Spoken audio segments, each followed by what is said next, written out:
Oi, gente. Bom, hoje eu vim aqui falar de um assunto bem sério. Eu nunca imaginei ter que estar passando por isso e principalmente ter que estar expondo uma situação dessa. Ainda mais quando se trata de um filho. Eu não vou dizer o nome dele aqui para não expor o meu filho. Mas eu tenho um filho que eu descobri aos 18 anos, né? Ele não convivia comigo. Eu só fui saber quando ele tinha 18 anos. Na mesma hora eu fiz DNA, trouxe ele para perto, empreguei ele em vários lugares, pedi ajuda para várias pessoas, inclusive na minha própria banda, trouxe ele para trabalhar comigo, mas infelizmente ele não se adaptou em nenhum emprego que eu arrumei para ele, e nem na minha banda, não queria trabalhar.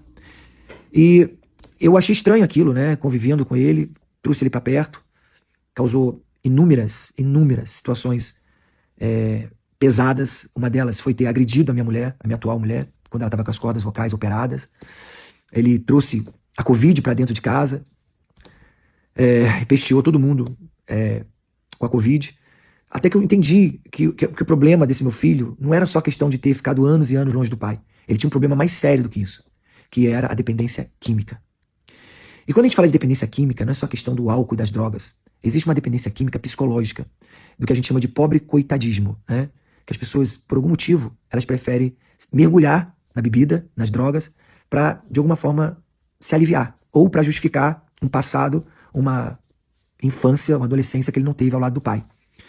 Eu não acho certo isso, porque eu não tive pai presente, e também não tive muitas vezes a minha mãe presente, nem por isso eu me tornei um cara mau caráter.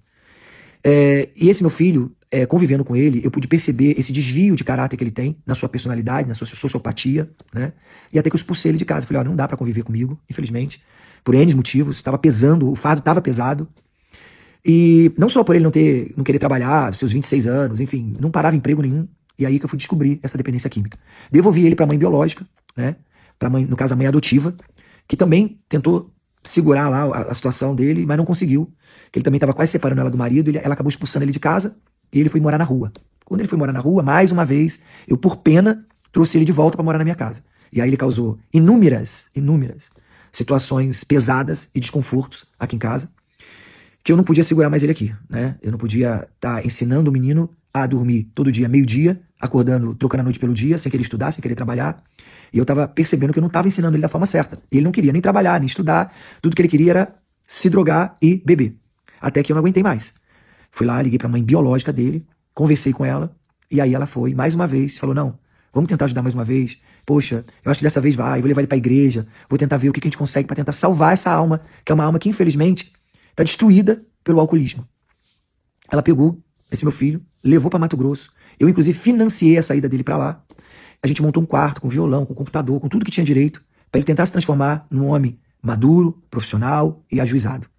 Ela empregou ele numa lanchonete que ela tinha lá, né? Mas, infelizmente, não deu certo. Ele queria chegar meio-dia para trabalhar, para sair às 4 da tarde, não tinha empatia pela mãe, não tinha empatia pelas coisas que tinha que fazer em casa, até que ela descobriu que ele estava, mais uma vez, bebendo, enchendo a cara, guardando as garrafas de vodka debaixo da cama dele. A gente tem N vídeo, a gente tem um dossiê inteiro sobre essa história e os problemas que esse menino causou, não só na nossa vida, mas por não deixar a gente ajudar ele. Porque tudo que a gente queria era poder ajudar esse menino. Tudo.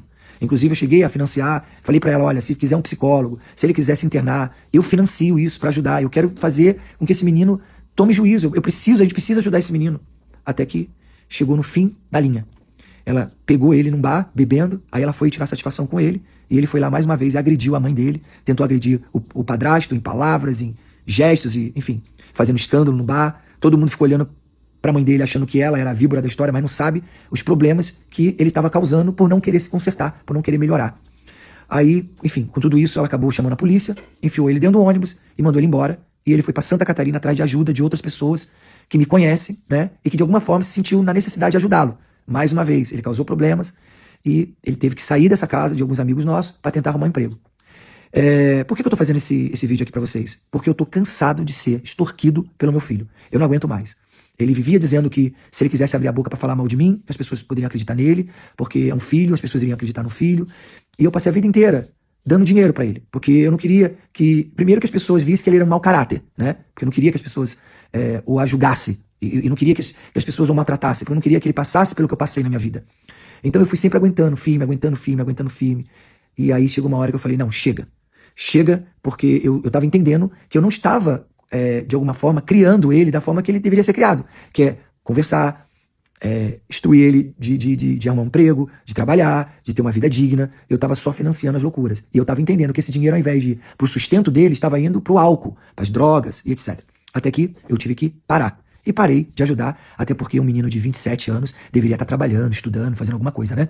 E como eu descobri ele aos 18 anos, é óbvio que eu não tive essa convivência na sua adolescência, no momento que talvez um pai fosse mais necessário. Então eu acabei absorvendo essa culpa, entendeu? E talvez seja por isso que eu fiquei financiando a vida inteira essa condição de pai à distância, que não quer ele junto porque sabe que ele é problemático, mas que de alguma forma queria ajudar.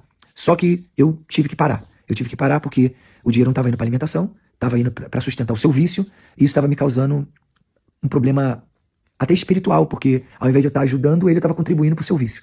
Então assim, gente, eu tô me desabafando aqui com vocês, porque eu não sei se muitos de vocês já tiveram um filho com dependência química, e eu tô sofrendo muito com isso, porque eu queria muito poder ajudá-lo, sempre que ele precisasse, se ele quiser pedir ajuda pro pai, eu estaria aqui presente para ajudá-lo, mas eu entendo que nesse momento agora, o que eu tenho que fazer é cortar. Cortar de vez o laço, cortar de vez essa pensão, porque ao invés de eu estar contribuindo para ajudar, eu tô acabando destruindo meu próprio filho. E é isso, gente. Eu vim desabafar porque eu recebo diversas ameaças desse menino.